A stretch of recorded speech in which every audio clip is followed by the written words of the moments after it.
আজকে জানাবো একটি টিকা, যে টিকাটি সবসময় ইম্পর্টেন্ট থাকে, যার জন্য প্রিপারেশান নিয়ে রাখতে হবে। সুতরাং আসা যাক।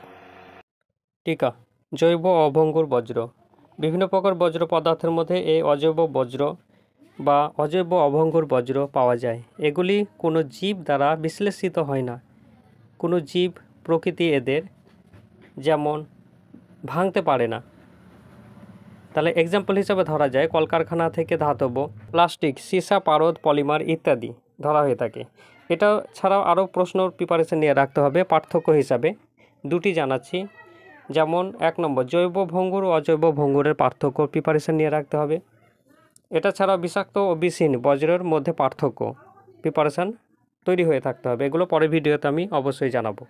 জিওগ্রাফির আরও অন্যান্য ধরনের কোশ্চেন আনসার অল্প সময়ের মধ্যে জানতে ভিডিওটিকে অবশ্যই লাইক করবে।